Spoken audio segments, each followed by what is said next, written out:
Exam देखील सुरू होत आहे। त्याच्यासाठी पोलीस प्रशासनाकडनं जे बाहेरचे बंदोबस्त असतात, जे इन एक्झाम सेंटरचे बाहेरचे बंदोबस्त, त्याच्यासाठी 1500 पुरुष आणि 200 महिला होमगार्डला नेमण्यात आलेला आहे। आणि त्याच्यासोबत पोलीस स्टेशनचा स्टाफ देखील म्हणजे जवळपास 1001 कर्मचारी आणि आपला सर्व प्रभारी अधिकारी पासून म्हणजे प्रत्येक अधिकारी त्या कामामध्ये बंदोबस्तमध्ये नेमलेला आहे। आणि पूर्ण जिल्हाभरातलं 34 सेंटर संवेदनशील म्हणून घोषित केले होते एज्युकेशन डिपार्टमेंटने। त्या ठिकाणी आमचं जास्त अटेन्शन राहणार आहे आणि त्यांना वारंवार चेक करणं ही सर्व गोष्टी करणार आहे। आणि त्याच्यासोबत जे एक्झाम सेंटरचा परिसर किमान 300 ते 500 मीटर त्यांना प्रोहिबिटेड एरिया म्हणून कलेक्टरच्या आदेशांनी घोषित झालं।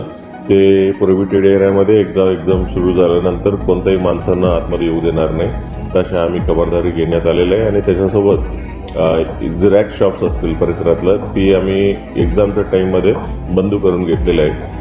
आणि काय काय ठिकाणी आम्ही ड्रोन देखील आम्ही वापरत आहेत आणि ड्रोनमध्ये जर कोणी व्हिज्युअल जर समोर आलं त्याच्यावरती कायदेशीर कारवाई करणार आहे। आणि त्याच्यासोबत प्रत्येक पोलीस स्टेशनच्या प्रभारी अधिकाऱ्यांनी सर्व एक्झामचं न्यूजलेटरसोबत आणि जे एक्झाम सेंटरचं इन्चार्जसोबत संपर्कात आहे, आवश्यकतेनुसार तिथं काम करणार आहे, असं सर्व खबरदारी घेतलं। आणि यावर्षी कॉपीमुक्त एक्झाम आपल्या जिल्हाभरात होतील असा विश्वास आहे।